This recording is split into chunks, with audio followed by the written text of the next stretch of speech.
Are you ready? Yeah. Cool.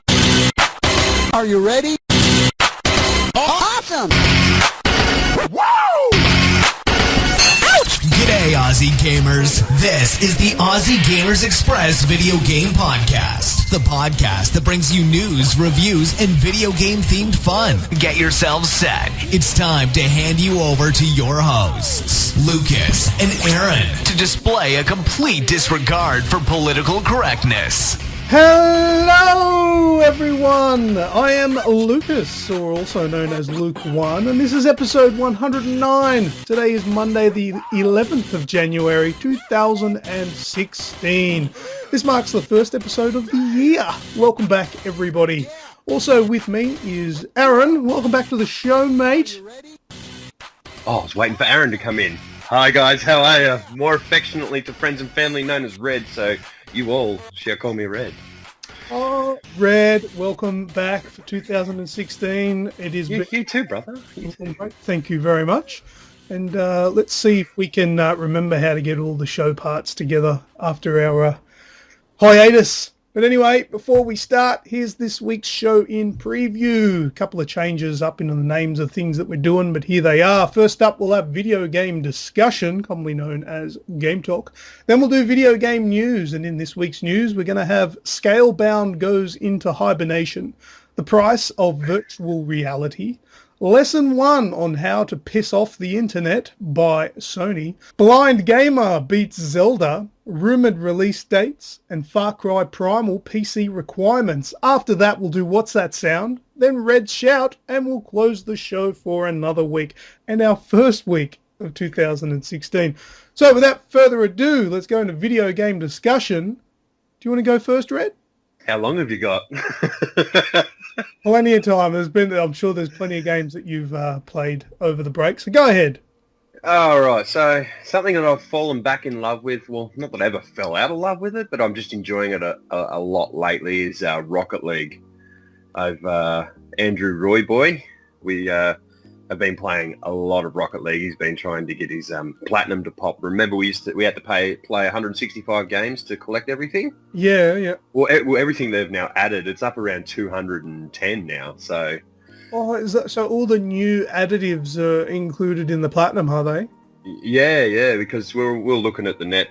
Obviously, you go to PlayStationTrophies.org or whatnot and find out how many games you had to play. It was 165, and then it was revised to 187, and then it was around the 200 mark. So I think it was 207 games that it popped for Roy. So he got it?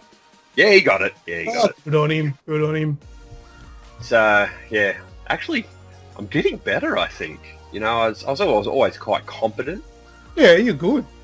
But I'm getting the aerials down now, the flying and the timing, the jumps, and I realise if you hit you know how you can hit the X button and then hit it again, you get like that double high jump. Yeah, like the double jump. Yeah, so if you just jump the once and then scoot yourself up with your boost and try and start flying, then get near the ball and then use your second X tap then, like with a barrel roll or a forward press, it kind of really levels you out and you actually make really firm contact with the ball. So yeah, you're using that as your hit. Yeah, so not only do you get a good hit on it, it also stabilizes. You don't come down, land on your roof and rah. So I'm having mild success with that and scoring a few fancy pants goals and getting a few saves in there. So I've been enjoying that with yourself, with Reprimir and with Roy Boy and a little bit on my own. Something that's just occurred to me that I think they removed after the beta. If you I'm not 100% sure on the button, but I think it was circle. If you held circle whilst in the air, that would auto-rotate you so you landed on your wheels every time. Oh, that'd be a nifty button. Yeah, I'm 99% sure that was in the beta, because I don't think any of you guys played the beta, but I did. And I remember there being a little hint saying, hold this button to auto-rotate so you always land on your wheels. But that's not in it anymore, is it? No, you've got the square button where you can manually use your left stick in order to maneuver yourself in a 360 sort of direction, if you know what I mean. So you can like flip onto your roof or that sort of stuff, or get back from your roof and everything like that. But an auto leveling button, no, non-existent. Yeah, that must have been in part of the testing, whether they kept it or not, and I guess they decided to get rid of it. Well, that's probably a good thing because that's a bit newbie. It is, and I guess it's part of the challenge is to try and land on your wheels so you can keep going. Well, it was only last night I was talking about. It's high risk, high reward. You know, I go, if I'm going for a goal, if someone's centering it, I go absolutely flat knacker and then I fly at it. So if I miss, I'm in their goal, I'm out of commission for about a good 10 seconds, and that's often enough time to get behind me and get a goal. Yeah. So the high risk, high reward would definitely pays off not having an auto leveling out button, because I could pretty quickly be able to fix myself up if I got to hold in the circle button, and I'd be back down there stopping a goal, which the other team probably deserved to score because I threw everything at it. That's just how I play, man. Flat knacker all the time. That's the story of my life on that game as well, where I'll be going in flat out like, yep, I'm going to nail this ball. I'm perfectly in line. I'm getting my speed up. I hit my boost. I go to nail the ball, and someone flies in from the side and knocks it out of the way. Oh, no. Yeah. And then you're fucked trying to get back on your wheels and get back out into the pitch. Yeah. Oh, dear. It's a very, for me, it's a very love-hate game. I love the game, but God, I hate losing constantly. Yeah, me too. Sometimes. I crack the shit sometimes, and it's kind of hard. I play with Reprimir, I play with Roy, and every now and again I go, oh, for fuck's sake, you know, come on. But it's not actually directed at anyone. It's just like, I want to win already. And people go, oh, I'm sorry, I missed that. Rah, rah. It's like, it's Rocket League, bro. Everyone misses 7. No one hits it 100% of the time. That's right. So, moving on. Something I have... we discussed, I think, just prior to the break. I was downloading and reinstalling a heap of games that I'd never really taken the time to appreciate and play too often. Yeah. And Rogue Legacy is one I've actually really fallen in love with. I know, I heard you playing that the other day, and we used to make fun of that game like, oh yeah, Rogue Legacy. Because it's so hard. All of a sudden you've fallen in love with it. Because I figured out, if the more you play it, the more ass-kicking you take. You've only got to have one good run every 3 or 4 attempts, and sometimes an attempt will only last 2 minutes. But you get that one that lasts 5, 6 minutes, 10 minutes. You get plenty of coin, but you get XP, so you level up. Right. And with your level ups, you can work on your strength and your vitality and everything like that, just like an RPG. So you get more life. You go in with more life or more mana, or you can carry heavier gear. Even with a new character after you've died. Yeah, exactly. With the new character, because it's an heir, so it's all the family line, you know. So you keep the same traits. Oh. It's really, really good. Really, really good. Actually, I think I'm about level 50, almost level 50 now. Oh, I feel like an uneducated, naive noob now after making fun of it, because I had no idea that was the case. Don't worry, I'm with you, and I've turned around and now rectified it by giving it another go. And even if you just tried it for an hour, you might still think the same, but I do recommend everyone that has written it off as being too hard, give it another go. Just slow down, get some money, buy some stuff, and your life actually becomes a whole lot easier. So I've now got a red shield, a red sword, and a red cape. It's got vampirism as an ability, or as a passive ability. So every time I kill something, I get 4 life back, sort of thing, if you know what I mean. So it takes you lose 30 of your initial life, what you start with, but you're able to gain back just by killing things. But that's the cool thing about that game. Like, if you die and you get somebody who's illiterate or whatever, you can't get signs and stuff. Yeah, and I've ran into a lot of them now. The tunnel vision, it like puts it in widescreen. You lose the top and the bottom of the screen. Oh, okay, yeah. Short-sighted and nearsighted and far-sighted, so everything's blurry close to you or far away. The clumsy ones where everything you walk past breaks. Breaks, yeah. I actually really like that, because then you don't have to swipe at things, and all of a sudden you're just getting these coins pop out everywhere. Yeah, because he's just a clumsy person. That's heaps good. That's cool. That's unique. That's neat. And that's what makes a good indie game, you know, is these little hooks, these little catches, and the way they use the airline, so your family line, it automatically justifies why you carry your experience and your money and your belongings across, if you know what I mean. Yeah, so, cool. So, really, really happy with that. DMC collection. A couple of mates, Reprimir being probably the main one, was playing Devil May Cry 4 the other day, and I'm like, oh, you know, I really, really want something new to play. I just want to smash something out. So I got DMC because I love the soundtrack, love the game. So I'm just skipping all the story, and I've turned it onto a harder difficulty, and just having another good lot of fun with that, getting a couple of trophies out of it, I guess. Is this the DMC remake? Remaster, yeah. The one that we played together back when it came out on PS4? That's it, the one that you didn't upgrade your character at all. Yeah, I know. I had no idea. It was a living hell for myself, but I still like that game. Yeah, so I'm about a third of the way through it on Nephilim Hardcore at the moment, so it's posing a little bit of a challenge, but the fact that you can carry across every upgrade and ability stat that you've gained previous, you can really kick a bit of ass, so it's not as hard as it really does sound. Cool. So it's been a bit of fun. Call of Duty, Black Ops 3, multiplayer. What more can I say? Prestiged again over the break, so I'm up to Prestige 4 now. Oh, 4.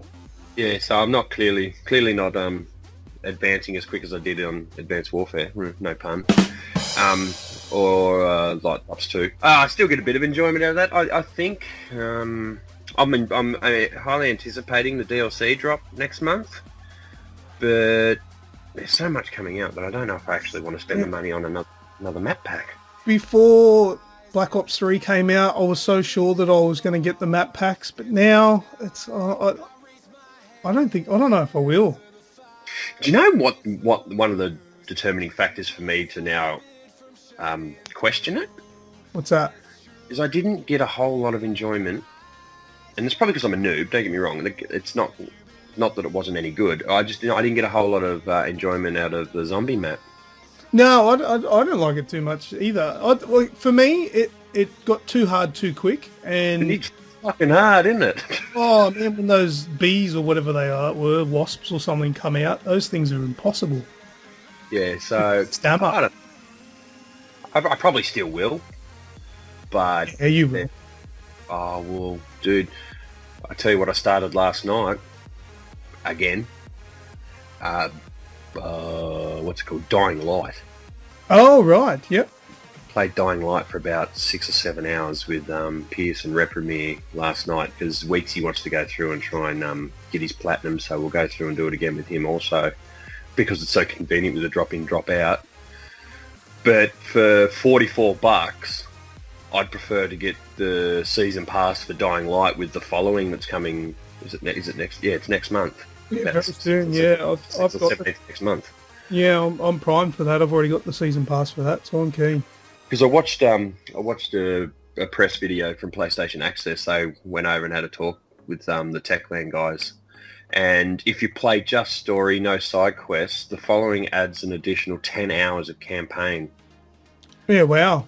So you put the side quests in there, and the proof's in the pudding how good the side quests were in Dying Light. Yeah, they were good. You're going to get 20, 30, maybe 40 hours, $1 an hour out of the DLC, not to mention upgradable buggies and new weapons, as in get new guns and new weapons and outside environment, you know? Yeah, new everything. It's essentially an expansion, an old-fashioned expansion. I applaud that because that's what it is, exactly what it is. It's an addition. It's not just something that they've made and you've got to pay for 3 months later. Talking of DLC, the next game I played a fair bit of was Battlefront. Well, yeah, I haven't touched that in a little while, actually. No, playing Rocket League with Roy. Loves his Battlefront. Said, oh, you want to come across to Battlefront? I said, oh, I can't, man. I have to reinstall it. So I reinstalled it one night, and his favourite mode's Squadron, Fighter Squadron. Is that the flying one? Yep. Yeah, that's good. I like that one. So for me, but just been playing that. And a little bit of Supremacy with Nug and Ev, because they've now got it as well. So if I've got mates playing it, I'll probably play it a little bit more every now and again. Moving on. 2-in-1. Zombie Army Trilogy I had to go off the other night for did see your levels. Yeah, and Sniper Elite 3. Because when we repurchased it, we got the limited edition, like enhanced edition, everything in one, remaster, sort of complete. So I've got DLC missions in there that I wanted to check out. I haven't done too much of it. I've just been running through the first few levels, like redoing the first few levels and on Cadet, and just getting all the collectibles that I've missed to try and catch up with everyone else so we can keep plowing through it, and probably because that's a very obtainable platinum. Yeah, I think all I need to do now is just The authentic run, yeah? yeah, just the hardest difficulty run through. I think that's my platinum on that one. Yeah, because we've got 2... You get all the multiplayer ones? Oh, no, I've got to do a couple of multiplayers, a couple of ribbons or something, I think. You know how easy that is? Yeah, you can In a just... private match. Yeah, private match boosting, yeah. And I'll do that with you and Jason to help you get those trophies. Because I'm lucky enough, I actually like the multiplayer. I played a bit of the, probably 3 or 4 hours over the last week of the Sniper Elite multiplayer anyway, because I do enjoy it. Yeah, it's good. It's good. There's so much lag. Like, I can't shoot anyone with a shotgun because it just takes too long for the bullets to register. But when you're sniping at each other and it's a one-hit kill to the head, a couple of milliseconds or half a second of lag doesn't matter because the bullet's still going to hit the desired target and they're going to die in one shot. So It's not lag, man. It's just travel time. travel time. These shotgun pellets must be fucking oxygen created because they just do not move. I shot someone point blank and then they turned around and shot me. I'm like, the fuck? But yeah, so I'm really enjoying the third-person games in general at the moment. Grim Fandango. Oh, yeah, I haven't tried that yet. Grim Fandango. No good? Oh, not for Red. No, we're playing PS4, brother. I know you played Another World. This is fucked. Okay. Oh, it's just look. It's probably a great story. It's a very easy platinum. Not even that's enough of a draw card for me. I just Well, you know, with games like that, I would like to call this one a lazy remaster because a game that old needs to be remade, not remastered. Exactly. Essentially, that's all they've done. From what I played of it a long time ago when it first came out on the PC, sorry, not a long time ago, I'm talking about the remaster, it's not even in widescreen. No, it's not. They've really just re-released it and upscaled it. I think a game like that should have been remade. Me too. Even if it's remade in the same vein, in the same style, like with the set backgrounds, like nothing moving in the background. Like, I can see where the remaster comes from. You talk to the characters and stuff, and they're larger than life, and they're really colourful, and it's probably as close to 1080p as the game will get. But the backdrops are still so bleak and grim. Oh, no pun, but you know what I mean? It's just so dark and dingy and goo. So I couldn't come at it, mate. I had a go for probably about an hour and a half. Got a couple of trophies, so I can't even delete that off the list. Oh, I'm going to try it, but not yet. I've got a couple You of... got a Vita? Stuff. Yeah, I've got it on. Played on that. Yeah, maybe. It's just so bad on a big screen. Yeah, I'm just not a big fan of playing the Vita when I'm at home. If I ever get stuck out somewhere, or actually, I am doing a 5-hour drive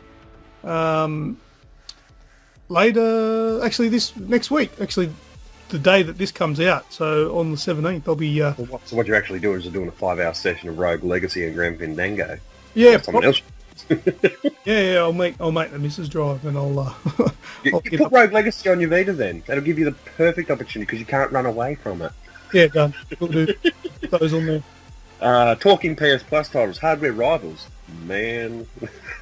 Yeah. You know, brain dead game. Love it. Yeah, it's okay. I'm just not well enough used to it yet. No. And when we were searching for games, now you bring it up, we were getting fuck all people. Like, you're going, there's a long load time, there's a long time between, like, intermission between games and stuff. So when you're waiting 3 or 4 minutes, literally 3 or 4 minutes, or 5 minutes, and you've only got 2 people that you've got to try and drive around and find to shoot, yeah, I can understand the other day when you said the load times aren't justified for the amount of fun I'm having. Yeah, but that's the thing as well, because when you get into a game, first of all, sometimes there's only like one enemy, and the maps are way too big for one enemy, because you can't find them. You drive around, piss-farting around for, a minute at a time, and nothing happens. And then if you die straight off the bat as soon as finding them, fucking that annoys you. Yeah, that's it. But I've played plenty of games with full lobbies with 10 cars in there, and there's more happening. There was just an update a couple of days ago, so I don't know if that's made a difference to the matchmaking. Hopefully. While we stay with cars blowing up cars, Blaze Rush, I've had a lot of fun with Blaze Rush. Oh, yeah, played a little bit of that. Old Snoogans put up a review just prior to Christmas, I believe, or prior to New Year about it. Yep. Get amongst it. Seriously, rock and roll racing. Well, and the other one that everyone's more familiar with is Hot Wheels racing, I think. It's got the same sort of mechanics as that. $15 on the PlayStation Store. I've talked 2 people into buying it, or showed 2 people, and they went home and bought it straight away, being Ditch and Pierce. And they bloody love it. But once again, it suffers from Trine 2 psychosis. I know, the online servers, the multiplayer doesn't work. Like, that happens way too often, like with that Forced game, there's Blaze Rush, there's too many games, like you said, Trine 2, that it's... I don't know what it is, because surely it must work somewhere in the world, but not in Australia, because... And it's not me, and it's not you, because it's everybody that we know. Yeah, that's exactly right. Snoogans can't get it to work, I can't get it to work, you can't get it to work, none of the guys can get it to work. So, and we're all living in different areas. Some of us have got ADSL2, some of us have got NBN. NBN, yeah. No, so, something wrong. I don't know whether the servers are only overseas and that makes it almost impossible for us to join. I don't know. Yeah, I just don't think we meet the threshold, eh? So we just... They just ditch us straight away. Same, because all of these games that are having these problems, those games are excellent. And how good would they be in fucking co-op?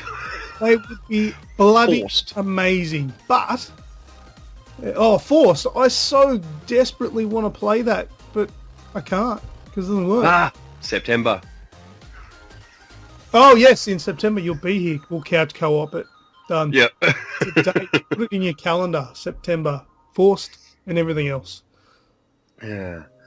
Also, moving on, I've only got a couple to go now, so you put up with me for almost long enough. If you followed our YouTube channel, you would have seen Luke made a highlights video of my Dark Souls 2 beginning. I sure did. That was fun to watch and make.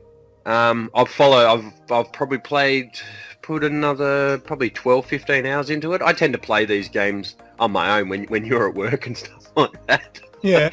I just shut everyone else out and play Dark Souls and stuff like that. So lately with your commitments and everything, I've had a lot of time just to sit back and play these one-player games. So I've really enjoyed the shit out of Dark Souls 2 and hated it at the same time.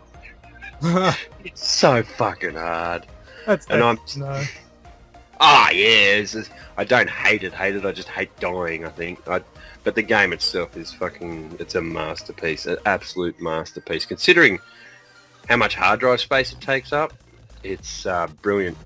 It's like, I can't believe, just going off on a beaten track for a minute, the fact that the games like my NBA 2K16 and Call of Duty and Battlefield all taking up 40, 50 gigabytes of space. Yeah. I'm playing Dark Souls at 11 gig, playing Dying Light at 17 gig. Star Wars takes up 21 gig, and they're all visually very pleasing. And big games, some of them. But anyway, I digress. Just Cause 3, haven't played that for probably about 3 or 4 weeks, but it deserves an honourable mention. I still haven't... Well, you know what? I was going to say I still haven't played it. That's not 100% true. I played it for about 5 minutes today on my PC. Oh, nice. Yeah, it's... Play with Jason? No, that's only... Well, yeah, family share from Jason's account, yeah. Yeah. Yeah, I just don't want to play it on my PC, though, because, being... Shame on you, PC, for being, 3 years old. It's... Like, it works, and I can play it, and it runs at a steady 30 frames, but, on a fairly low sort of quality. Yeah. And that's probably the best thing it has to offer is its colour and its explosions and its vibrance. So yeah, the explosions still do. It still runs great on my PC. Don't get me wrong, but it just doesn't feel right. Sitting at a computer desk with a controller, it's not the perfect. I just think it'll be better on a console. So I haven't put too much time into it. I second that.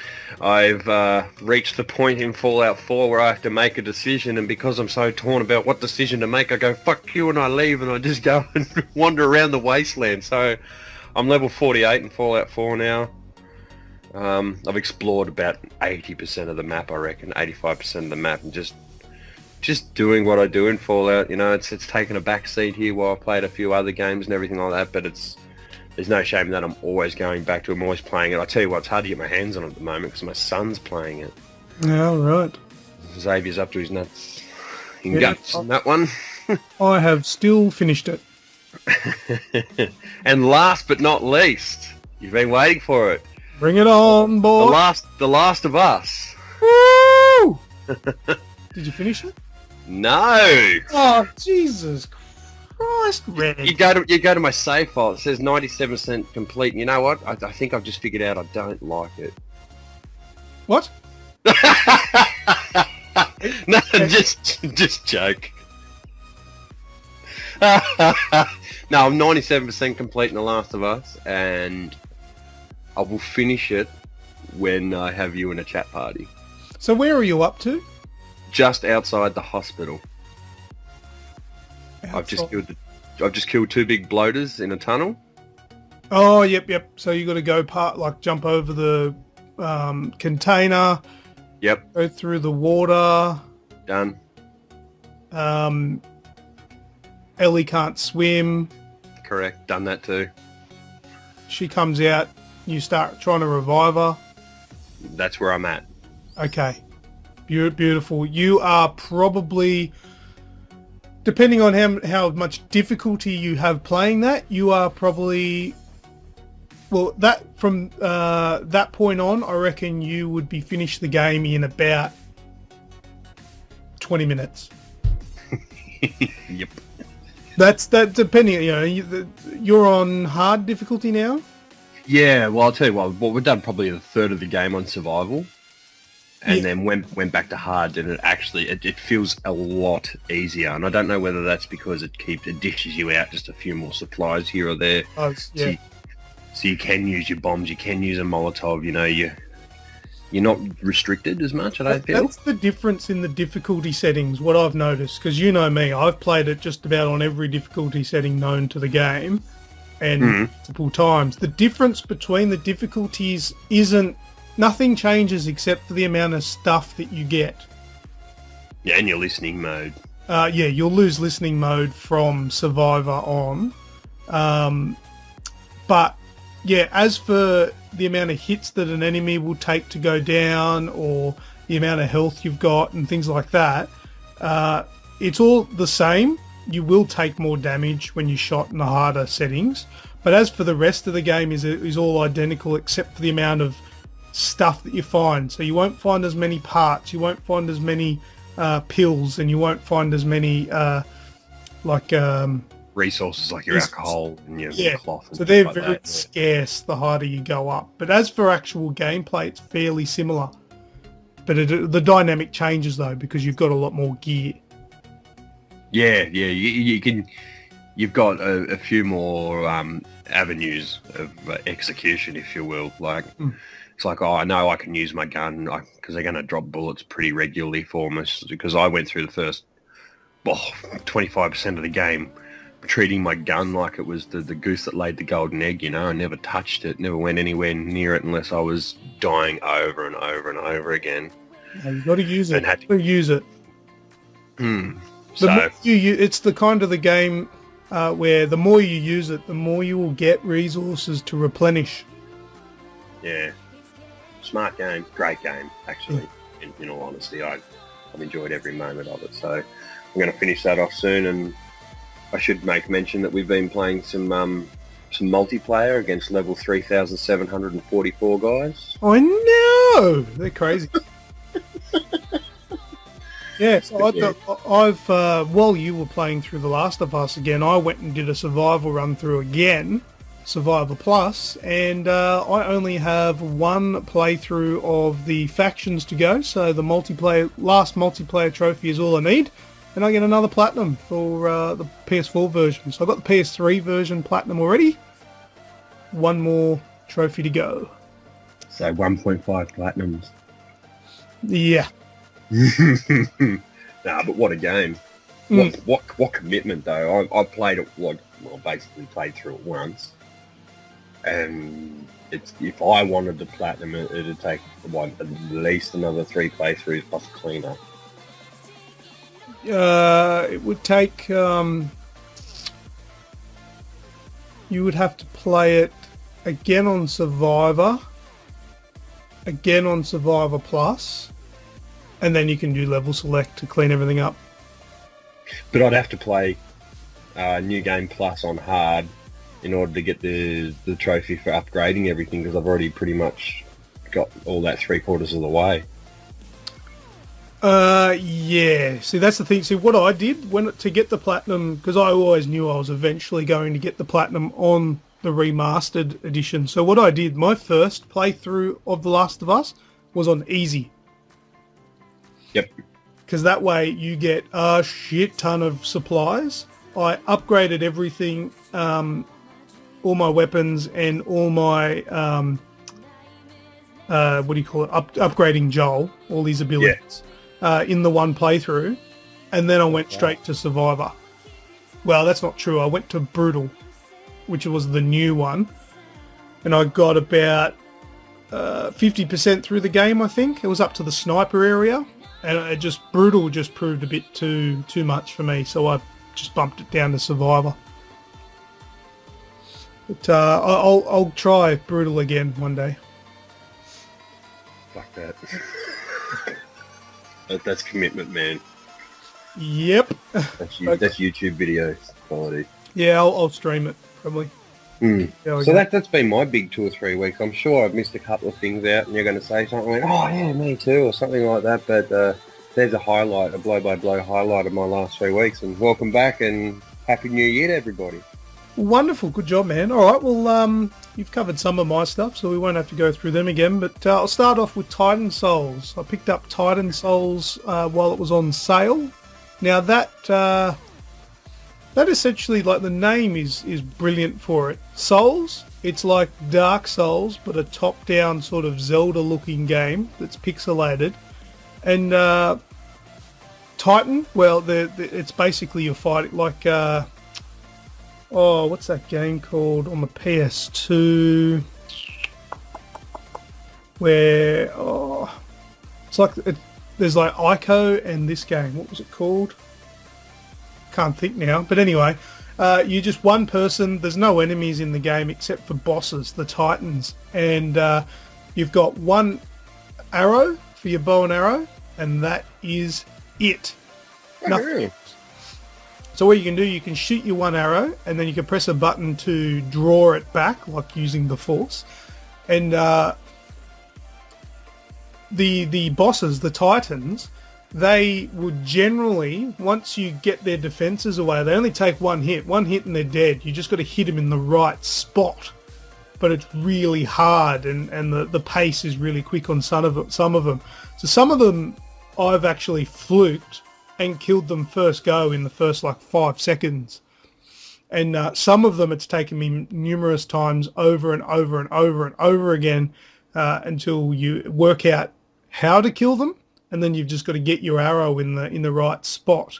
So as much as it's a very frustrating game, I can sort of see its brilliance beyond all that. So that's a really cool game. I still reckon, like, it's really cheap at the moment. I can't remember, it's about $8 or $11 or something like that. I reckon you and Weeksy would probably like that game. Well, yeah, it doesn't feel like it's obviously you're going to have rage moments, but knowing that it's going to be a one-hit kill, it has to spur you on, because I'd say like Dark Souls is rage-inducing, because you get them, or Bloodborne, you get them down 3/4 of life and you make a simple mistake and then all that work's gone down the gurgler. Yeah, see, the worst thing about Titan Souls is where you respawn when you die. See, if you run quite a distance to the boss and you die, it takes you back to like the spawn sort of checkpoint, which might be, a good 30 seconds away. I don't know, 30 seconds is 30 seconds, but when you're doing that for the 30th time, that trek, it does your head in. Like, I just wish that it did a checkpoint at the beginning of the boss. Just a little thing, but you can't. But yeah, it's a pretty neat game. And just keep in mind, anyone that does play it, I realised after playing it for ages that there's a run button. I was wondering why I could never outrun the bosses in their little arenas. It's because I wasn't running. I didn't realise it had one. So you hold down the little, like there's a dodge button. Yep. If you hold that down, he starts running. So it's a lot easier when you actually know what to do. So just to clarify for you, mate. What's that? $8.95 on special at the moment. There you go. Totally worth $9. I would recommend anyone grabbing that, as long as you've got patience, because it's one of those games though. It's like Dark Souls. That's where the souls come from. Yeah. It's still bothering me that I can't remember that game. It was a PS2 game where you run around and you had to kill all these massive big giants. Brilliant game. It was a PS Plus title ages ago. So. Anyway, all right, move on. Rainbow Six Siege. I've been playing that. I picked that up. Actually, I got that off my wife. My wife bought that for me at Christmas time. What'd you call me? A bastard. You're the bastard, because you don't have it yet and I can't play. Oh, my mum hasn't sent me my gift voucher for my birthday present yet. She's the bastard. Jesus, Mum. Anyway, No, but it's in the mail. It's in the fucking mail. We'll get it sorted. Rainbow Six Siege with Reprimie, and also been playing that a bit with Snitty as well. And that shit is hard. I haven't played it in any more than a team of 2 yet, and a lot of those missions that you get to do needs 3, 4, and 5 people. It's really hard because it says you can play with just you and your mate, but the difficulty's not changing. You go nuts. So. Yeah. But some of the levels, they're epic. There's one where you got to go through a landed aeroplane, but it's like a massive, like one of those Airbus A380 things. So it's huge. Oh yeah, big bastard. And when you're outside on the tarmac and you're looking at it, it's larger than life. It's fantastic. It's really good. But yeah, it's a very hard game. And look, it is a little bit disappointing if you are playing it on your own. There's what's called situations. There's only 10 of those, which is basically your single player campaign where there's no storyline per se, but there is situations where, okay, this is what's happening. You've got to go in there and sort it out. And it's sort of just, it's like a setup. And it's basically a 10 level tutorial because it takes you through all the different, what are they called? Terrace Hunt? No. No, the characters that you pick, the classes. Smooth operator. Operators, that's right. And they missed their opportunity there. As far as I know, they haven't got one called Smooth, and they should. Smooth operator. But yeah, it takes you through all of the different operators and how they work and gets you to give them a bit of a go before you actually have to use in-game currency to unlock them. It's it's a definite game worth playing if you're into those types of strategy games. Very heavy strategy based, but you're gonna need some good mates to play it with. I've enjoyed the shit out of watching ranked multiplayer games on Twitch. It's a much bigger strategy aspect to it than I thought. Yeah, it is, and it's very hard to do if there's just 2 of you, and it's very hard to do if you're not cooperating with each other. So, well, you got someone that won't pick you up. Yes, I have had that experience before where they basically just told me eat a dick. And it was a teammate, and he wouldn't get me up. I think he sent me a message, I think we're in the game chat. It was American, wasn't it? Yeah, and he was like, I'm not picking you up or something. You deserve to die because I went down or something. Oh yeah, real good teammate. Thanks, buddy. That sort of stuff ruins things, but that's why you should play with your mates. All right, move on. I played a little bit of Thief on Xbox One because that was the free title, Games with Gold for December, I think it was. Yep. It's not a bad game, but being a very early current generation release, there's a lot of load times. Like, times where I'll follow the marker, the objective marker, and it'll go through a loading door to go through the load door, walk a couple of steps forward, walk around the corner, go through another door, loading. So it's a little bit frustrating, but the game's not bad. But I haven't put too much into that, maybe an hour and a half probably. But I don't know, I might keep playing that. Clash of Clans, I played a shitload of Clash. So yeah, me too. That's all your fault. So I'm waiting my 13 days for my my clan castle, to upgrade to level 11, which is the Fucking hell. I'm waiting level. 4 days for me town hall to go to level 7. Show off. That's what I'm talking about. Yeah, the town hall. So I'm saving up now so I can upgrade one of my crossbows. Those things are lethal. And I also want to upgrade my my little giant bloke, whatever he is, the guy that just roams around and sleeps and shit. So yeah, Clash of Clans is it's an iOS or an Android game, free to play, and there's heaps of ads going for it at the moment. Have you seen the ones with? I don't know his name, but there's a big ad going at the moment with the guy from. He's in all those Tarantino movies like Django and. Not Samuel. Is it Samuel? Samuel L. Jackson. No, not him. The German bloke. Ah, I know who you're talking about. I don't know his name, but yes, I know him.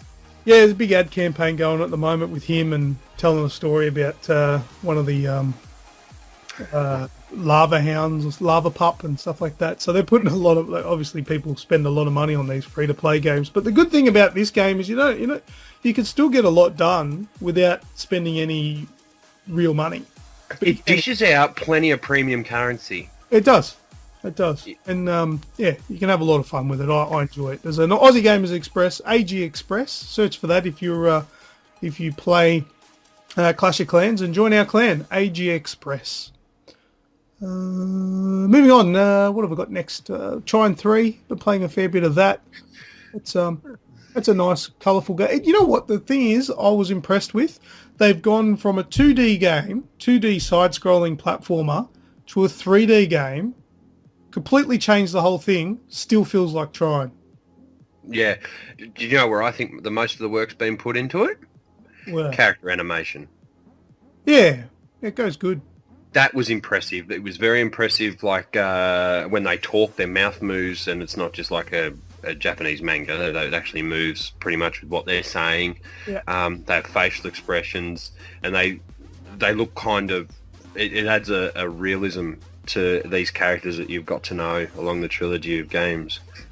Very short game, though. It is short. I mean, I don't know about short. I mean, yeah, maybe if you smashed it out and didn't stop, you could probably do it in a sitting. But I've been taking my time with it, playing a little bit here and there. Easy platinum, but I think it's a good game. I think it's a good stepping stone anyway. Big move to go to 3D. Then I reckon Trine 4, they go that far, will probably be where it's at. That'll be a really good release, full length and all that. Blaze Rush, we've talked about that. That's a good fun racing game. I've been playing The Memory of Elderum. That's an MMO on its early access on Steam. Sorry, mate, did you say something? So I'm glad you brought that up. Oh, yeah? Why is that? Just so I've seen the post on the page, I just want to hear your feelings on it because, yes, looks interesting. It is early access, so it's got a lot of work to do because there's a lot of things in it that aren't there that should be there eventually. But things like quest logs aren't there. So there's not a lot to actually do. I've been exploring. The game looks nice. It's only a small development crew doing this. And taking that into consideration, it looks just as good as any MMO that I've played. So MMOs are not notoriously 1080p beautiful bloody games, are they? When you really think about it. No, they're not. No, but they look good. But this one looks great. The water looks pretty good too. I'm pretty impressed with that. It's a big judge when you see water or fire in a game, isn't it? They're hard to do. The elements are very hard to do. So yeah, and there's some pretty cool characters in there, like the big. I can't remember what they were called because I get killed by them immediately. But there's these massive like rock monster things that just massively kill my ass. But it's a very larger than life fantasy style. So I've got this massive Final Fantasy sword that I'm running around with, and all the like human enemies that I come across, it's just one swipe, boom, and they're dead. It's really cool. I feel really powerful. and but I still can't get those rock monsters yet. But I'll keep playing and try and take one down and see what gear I've got. Get from but it's $20 US on Steam. Early access. Yeah, if you're looking for a fully fledged game, I probably wouldn't go there yet. But I've got high hopes for it. I reckon it'll be a pretty decent release once it's ready to rock and roll. But yeah, it's a pretty good game. Runs well. Good. With that early access, you get the full title, don't you? Yeah, well, that's the thing. Essentially, it is the full title. You just get updates, just like everybody else would. You know, like if you bought it when you buy a brand like a full game, whenever there's an update, you get the update and it changes it. Same thing with early access. It's no different. It's just has less. So yeah, there'll just be updates which will make it the full game when it comes out. Yep. That's about me. That's God, unless you can think of anything. I went and saw Star Wars: The Force Awakens last night. Yay! And oh man, now bad for a Star Trek movie. I haven't been that excited for anything in a very long time, and I was literally giddy. Like I was like, oh, and there were points in the movie where I embarrassed myself. Like it was involuntary. There was a scene where, tiny little spoiler alert. Nah, I think it's in the previews you noticed, but the Millennium Falcon. Yep. The first scene where that is shown, I made a noise, and it was. I went, oh, and I looked around and I was like, oh, nobody else reacted. I feel like an idiot now. It was good all. Pure excitement. I didn't even mean to, and like there were so many times during the movie where stuff would happen. I'd be like, oh yes. And I thoroughly liked that movie. If I was a movie critic, that would be an easy 10 out of 10 for me. I thought it was a brilliant movie. I loved it. I love the characters, the new characters. I love the old characters. I love the homages. I love the ships, the fights. That was probably the only thing that was disappointing, but it goes with the story. There wasn't much lightsaber action, but there's reasons for that. But yeah, I absolutely loved it, man. Absolutely loved it. Stoked to hear it. I can't believe it took me this long to go and see it. But anyway, that's it. Now, look, that's all I've got for games for video game talk, but I've got one thing that I want you to ponder on. I'm going to put you on the spot, but you don't have to answer me now if you don't want to. You can answer me next week. But I've got a question that I want to pose for you. Now, I originally posted this on Reddit, and I'm going to reword it now because I learned the errors of my way of posting this on Reddit because we had all telling me how much of a fucking liar I was and all this sort of shit. But anyway, I'll explain that in a second. But the question is that I posed to you, Red, as well as anybody listening. If me, LewkOne, was in a coma for the last 10 years and I'd just emerged, what game would you recommend that I play first? Whoa. So it's 2016. Everything's out. Everything's normal, but I've just woken up and haven't played anything for 10 years. I'm a massive video game fan. For 10 years. There's the cap. Yeah, give me to next week. Yeah, I'll give you three, but I'll throw 3, 2, 1. Something to ponder. What I wrote on Reddit was, I think I wrote, so hypothetically speaking, I've just woken up from a coma, which lasted 10 years. What game should I play? And I just got smashed with people going, you're a liar. OP's a lying piece of shit. I had a look at his account and he posted things like 6 months ago. He hasn't been in a coma. I'm like, are you kidding me? And I think I ended up writing back, you might want to Google the word hypothetical and stuff like that. But that's what Reddit's all about, man. That's why I fucking hate it. I love it and hate it at the same time because it's full of dickheads like that. But anyway, I thought it was a good question. Yeah, so do I. but we'll come back to that next week. Everyone can follow that. It's the time frame. Had you said 20 years, it would have made life a lot easier. Yeah, so in the last 10 years, I've not played anything. All right, we'll come back to that. But as for now, let's go into video game news.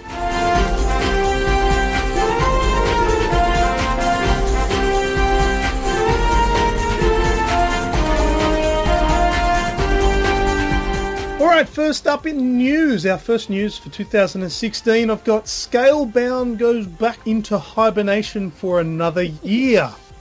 Now, Xbox One fans might know what I'm talking about here. Red, you might not be too fussed because you're a PlayStation fanboy. At the moment, Yeah. 2016 is the year of the dual console. Bring it on, bring it on. Alright, Scalebound is a largely anticipated action RPG game in development for the Xbox One by Platinum Games, and I'm very excited for it. It has been previously slated for release around the end of this year, however it's been sent back to the caves for more work before it's released. So, I mean, let's just say for argument's sake that it was going to be released in December. It's been delayed to 2017, so it sounds worse than it is. Because there was no release date, but it was late 2016, but it's going to be Placeholder. Yeah, so it's going to be 2017 now, and I've got a little bit of a quote here. In order to deliver our ambitious visions and ensure that Scalebound lives up to expectations, we will be launching the game in 2017. This will give us the time needed to bring to life all the innovative features and thrilling great gameplay experiences that we have planned. So, typical answer there. We're going to take a little bit more time to get the game finished before we release it, which is fair call. It just sounds bad. A lot of people are like, oh my god, it was supposed to come out in 2016. It's been delayed for a year. No, It hasn't. probably 3 months, I reckon. Yeah, that probably is the realistic case. It might have meant to be out in maybe October or something, and now it's going to be January, February or something like that. So, With all these staples that come out every October, every November, every December, you probably don't want to be releasing new IPs at that time of year anyway. yeah, well, every time I hear of a big game that's been delayed, you know what I think? I think this. Thank God. A sigh of relief. It's not going to be fucked. Yeah. Or as fucked. Well, that, and there's a little bit of breathing room, we can relax a bit and get our other games out of the way. And do some overtime. Yeah, delays tend to spread game releases out, which is not too bad, which is kind of how I feel with Uncharted 4 being delayed as well, so that's all good. So there you go. So that's Scalebound 2017, so don't worry about it for this year. We'll move on. All right, next up in this week's news, the price of virtual reality. Now, this has been high on topic over the internet for the last week after a certain announcement was made. The Oculus Rift, the virtual reality headset, has been announced to be roughly around the $700 Australian when it releases later this year.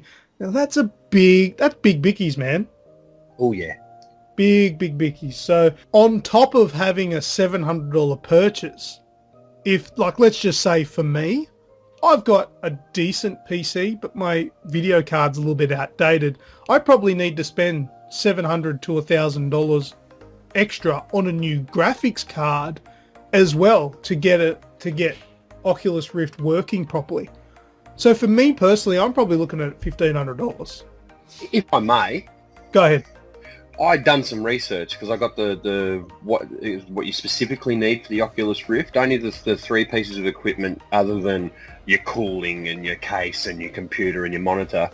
But because I've got a specs-based news item earlier and I was going to tie it in with something to do with this, but you've hit the nail right on the head. So for the full experience, you're requiring the NVIDIA GTX 970 or the AMD equivalent or greater. From PC Case Gear, the cheapest one of those, the dead set cheapest one of those is $499, and that's running minimum. So for the full experience, just for the video card, you're looking at a minimum of about $799. Yep. The Intel i5, so your CPU, Yep. a minimum cost of $350. just for the CPU, and the RAM you need 8 gig plus, so obviously DDR3, and RAM's not something you normally go and buy the cheapest of, obviously, because that's pushing the best part of your power. It's very important, yeah. But the cheapest DDR3 8 gig stick is $80, and no computers these days. You're going to get an NVIDIA GTX 970 and an Intel i5. You are going to be running 16 gig of RAM. Yes. You know, you're not going to run bloody 8. It just says there that it's a system requirement to have 8. Every standard notepad, notebook, laptop, bloody Acer off-the-shelf piece of shit comes with 8 gig of RAM now. Your phones do. Yeah. So, at very minimum, to upgrade a computer just with, well, it's going to have the RAM anyway, but your CPU and your graphics card, you're looking at about $1,100 just for those two pieces of equipment, not to mention the fact you got to keep the fucker cool. Yeah. Now, what you've just mentioned, my computer exceeds all of those things except for the graphics card. It was a 970, I think you said, GTX 970. I've got a GTX 550, which is very out of date now. But the rest of my PC meets the specs. I've got an i7. I've got, I think I've got 16 gig of RAM. So have you got two USB 3 ports? Yes. Yeah. See, I don't. Actually, I've got 1, 2, 3, 4. I think I've got 6 USB 3 ports. So USB 18. Yeah. So yeah, the PC is good. It's just, but to get it to up to spec, I'm spending. How much did we say? How much the base 970 is $499. Okay, so I'm looking at $500 there, and then plus the $700 for the actual virtual reality headset, the Oculus. It's very expensive. Now, my point being is that this is a very good thing for Sony. Sony are rubbing their hands to going, fantastic, because if virtual reality goes off, it's going to go off in the direction of the consoles, because if you don't have anything, you buy a PlayStation 4 now for $400. And we scoffed a few months ago when we learnt that the PlayStation VR was going to be roughly the cost of the console. You're going to be in $800. Let's call it $1,000. Yep. It's for everything that you need, and it will always work with every game that's released. With every game, yeah. Whereas with a PC, if you have nothing, you're probably looking around $2,000 to $3,000. And that doesn't even guarantee that all of the games will work. Maybe on release of the thing, but 12 months' time it won't.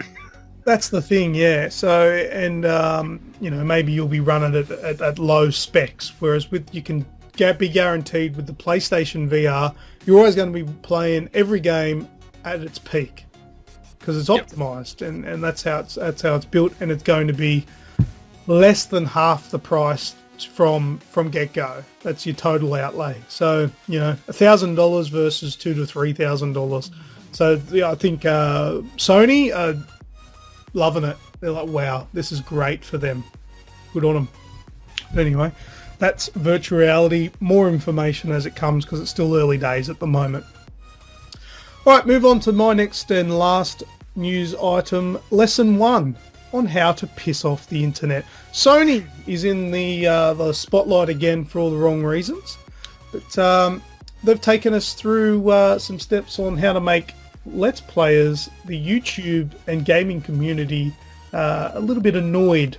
What they've done is, this is Sony Computer Entertainment America, they apparently want to own the term Let's Play. Ooh.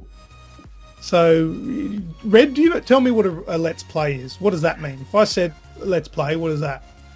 It's often an episodic video playlist of something, either going in very blind or doing something quite specific in a game for the sake of a YouTube video. So you know what a Let's Play is. I know what a Let's Play is. The internet gaming community knows that it's a term used for streamers and YouTubers for them playing through specific games. Unscripted gameplay. Yeah, basically. so okay, let's do a Let's Play of The Last of Us. So I start The Last of Us and I play the game. And I stream it or record it and people watch it. And, you know, the big internet personalities, they make a lot of money off this and people love watching it. So that'll make a few people annoyed if they can't use the phrase Let's Play because it's copyrighted by Sony. Now, I don't believe it is yet. I just believe they've tried. I don't know how they went with it yet. This actually happened late last year. I believe it was around October. They applied for a trademark on the phrase, which defines as electronic transmission and streaming of video games via global and local computer networks, streaming of audio, visual and audiovisual material via global and local computer networks. Sony is very likely attempting to take this phrase away from their competitors such as Microsoft and Nintendo, but at the same time they've sent the internet, especially the Reddit community, into a frenzy of anger and disdain.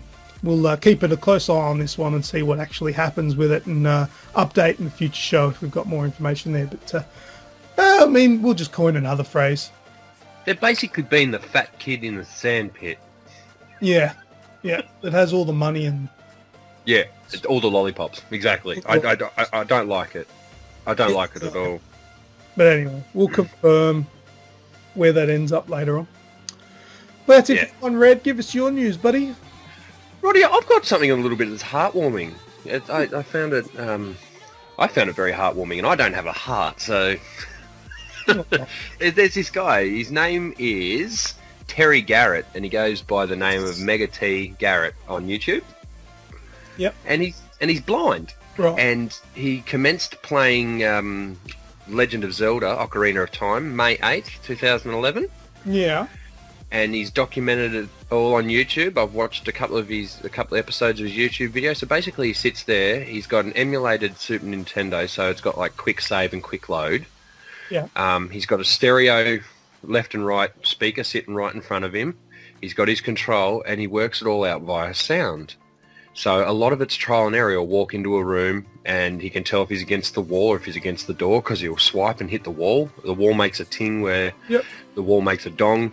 Now if he targets onto something, he knows he's got to target this person. And just through trial and error, watching, because you didn't watch all the trial and error, but you watched a bit of it and then you watch the outcome of it. So he walks into a room and he knows he's got to move so many steps to his right. So he does a dash right, then he turns left, and then he heads straight. And you can hear what's going on around him. When there's a target on, he'll shoot, and then he'll climb the wall and move on to the next section. And I think it's absolutely inspirational. He does it with Oddworld New and Tasty and Guitar Hero 3. So, which Zelda was it? Ocarina of Time? Yep. Oh, wow. And a big 3D environment and stuff like that. Exactly, that's what he said, because he used to play a lot of 2D games, but he's tried his hand at a 3D game. It's taken him 5 years, just under 5 years, but he's completed it, and it's all documented in a 46-part YouTube video under Mega T Garrett. So what I will do, I will post a link to it to corroborate with the release of this podcast in case anyone wants to go check it out without having to do the whole Google search thing. But well, I thought it was really impressive. Yeah, I'll commend him because I've got all my sensors and I've never even got that far. I haven't finished the game. The chickens get me. All right, next up on the agenda is Rumoured Releases is the headline I gave. So I'm going to break stride here, and the first one I'm going to give you is actually guaranteed. It's not a rumour. So UFC 2 from EA will be released March 15 in the US and March 17 worldwide. So they got the cover athlete of Ronda Rousey and Conor McGregor, and it's said to just be a lot better than number one. And I played a lot of, well, by number one I mean current generation release. I played the 3 on the PS3, but the one on the PS4 was definitely better than that. So I'm very much hoping for this to be even better again, and I really, really want to get my hands on this as close to release as possible because I do enjoy these games. Right, so we remember Homefront Revolution? Yes. How it was owned by Who was it first? It was THQ, Yeah, that's right. Yep. and then Crytek, Okay. and now it's owned by Koch Media. Right, as in And Peter, David Koch. Kochie, David Koch from the Sunrise. That's him. Right, good on him. So after being held back, it has a slated release date for, and this was given away during an advertising campaign, mind you, so by Target, they bug it up. They reckon it's going to be the 17th of April, 2016. Oh, right, very cool. They reckon this is not fact. Moving on, 2K's Mafia 3. Oh. Similar sort of giveaway with a Amazon advertisement. Yeah, they always stuff up. April 26th. Okay, April's the month by the sounds of things. Yep. And id and Bethesda's Doom. It's looking... No, it's looking strong. It's looking good for a June 30 release worldwide. Right, okay.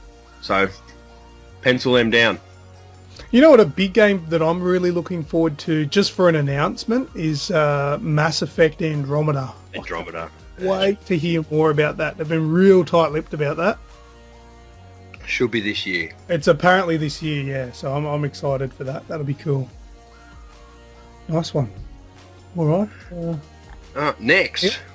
Yep, keep going. Specs. We're going with the specs again. Righto. Oh, I got rid of my page.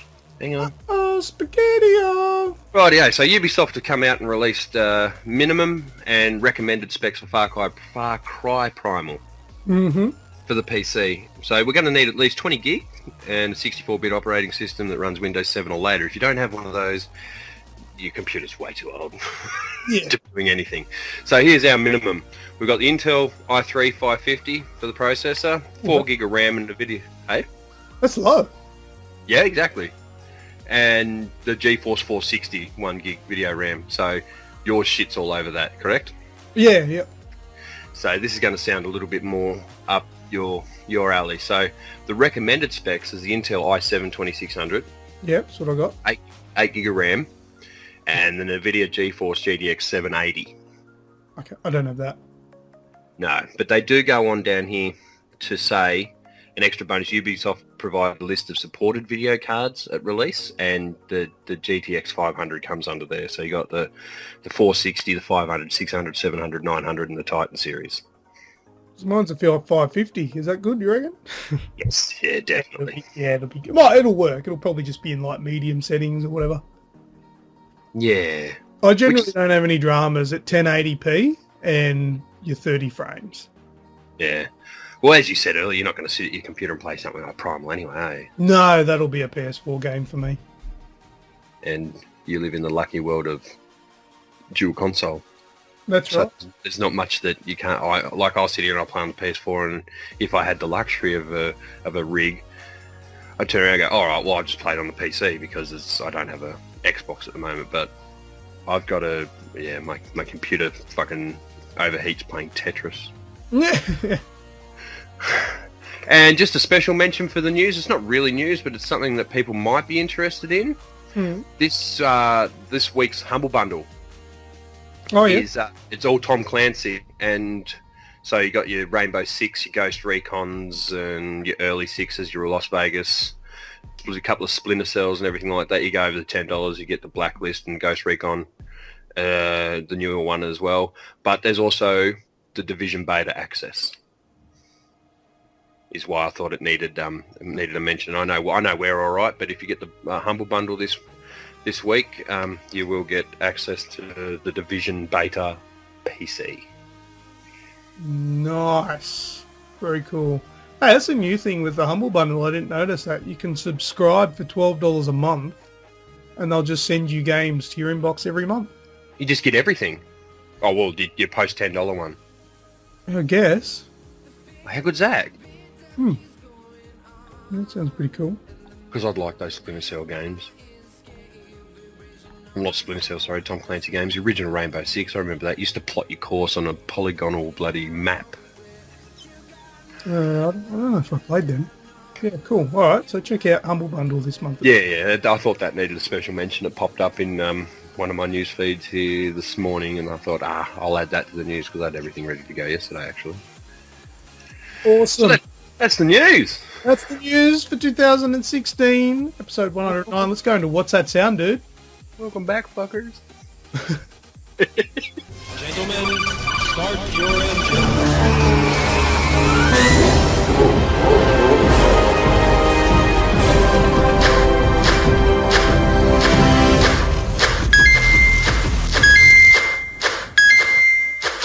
All right, What's That Sound for the first one for 2016. Now, we'll just quickly touch on the last one for 2015. Do you even remember what it was? Oh, no, I've had way too much alcohol between now and then. Huh. As if I've got it here. I thought I did. Yes, here it is. Have a listen.